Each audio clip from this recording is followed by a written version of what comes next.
Mengaku sebagai orang yang tidak ambisius.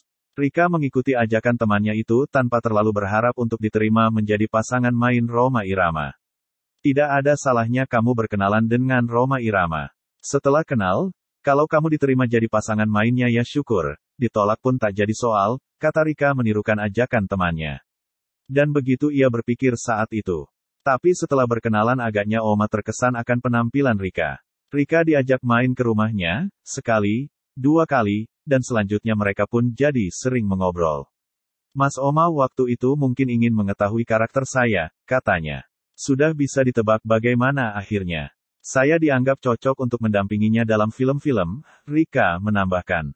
Tapi, Rhoma menampik kalau dikatakan sejak awal ia sudah ada feeling terhadap calon pasangannya itu. Katanya, saat itu saya tidak punya bayangan apa-apa, selain pemikiran bahwa Rika akan mampu bermain dengan baik di film. Dan, saya sudah membuktikannya, Rika kemudian menikah dengan orang lain. Rika akhirnya jadi pasangan tetap dalam film-film Oma. Ketika itu ia gadis yang pendiam, sementara Oma juga tergolong agak pendiam, alhasil, bila sedang jeda syuting, mereka berdua lebih sering main diam-diaman. Tahun 1980 Rika menikah dengan pria pilihannya.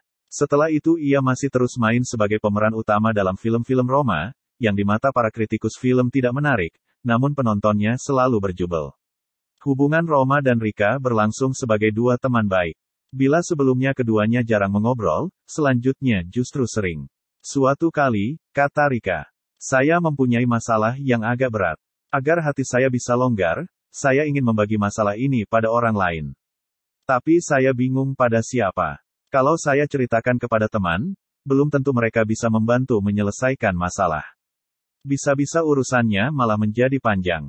Karena semakin hari ia semakin tak tahan menanggung beban itu sendirian, maka dia beranikan diri mengungkapkannya pada Rhoma. Ternyata dia seorang pendengar yang baik dan bisa menanggapi dengan enak dan tulus. Selanjutnya, ia bahkan bisa ikut membantu menyelesaikannya dengan saran-saran yang diberikan olehnya. Hati saya jadi lega, kenang Rika. Tapi agaknya ada juga masalah pribadi Rika yang tidak bisa diselesaikan oleh Rhoma, yaitu kemelut rumah tangga wanita itu. Pasangan muda itu akhirnya bercerai pada tahun 1982. Tentu saja perceraian Rika itu membuat dirinya diburu-buru para wartawan.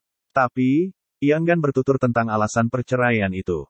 Yang lalu biarlah berlalu. Saya akan berusaha melupakannya. Sebut saja ini sebagai takdir, kilahnya ketika didesak wartawan. Ia malah menegaskan bahwa perceraian itu justru membuat batinnya lebih tenang. Kalau nanti bersuami lagi, saya akan pilih pria yang kebapaan dan penuh pengertian. Sekarang ini saya memilih hidup sendirian. Tapi ternyata kesendiriannya itu hanya berlangsung sekitar 2 tahun. Selanjutnya ia menikah dengan pasangan mainnya yang sekaligus penasehatnya, Rhoma Irama. Pernikahan inilah yang kemudian mensahkan gosip-gosip tentang mereka sebelumnya, dan akhirnya melahirkan gunjingan-gunjingan baru yang lebih seru. Entah bagaimana, judul film pertama Rika dalam serial film Rhoma, seperti menyiratkan sesuatu. Didukung pemeran utama El Manik, judul film itu adalah Cinta Segitiga.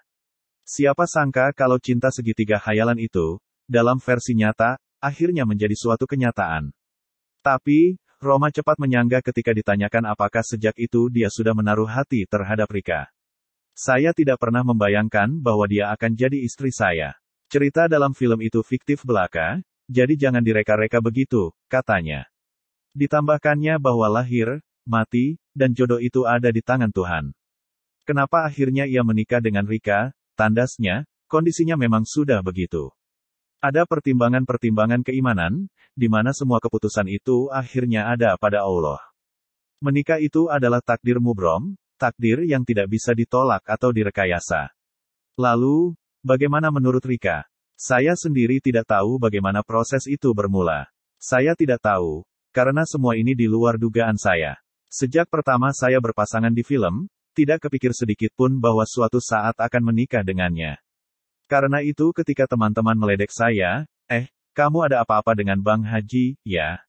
Saya pun menjawab polos, gila kamu, mana mungkin, jawab Rika.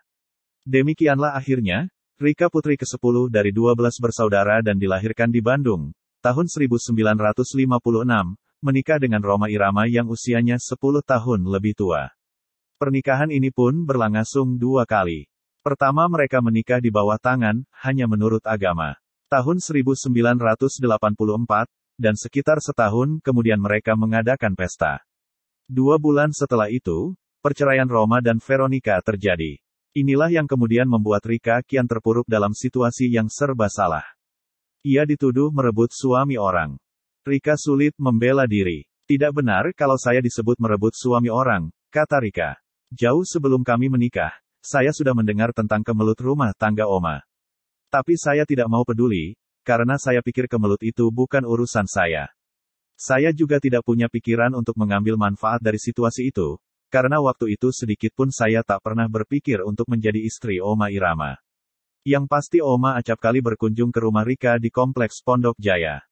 Itu mengakibatkan hubungan kedua insan ini semakin dekat. Bagi Rika, semula kedekatan itu dianggapnya sebagai hal biasa. Tapi, Oma ternyata punya rencana lain yang membuat Rika kaget luar biasa. Saya syok sekali, katanya menanggapi keinginan Oma untuk menikahinya. Menurut pengakuan Rika, semula ia menolak. Tapi, Oma tak putus asa. Ketika Oma mengulang permintaannya, Rika minta waktu. Dengan begitu, tambah Rika, sesungguhnya saya ingin menolaknya secara halus.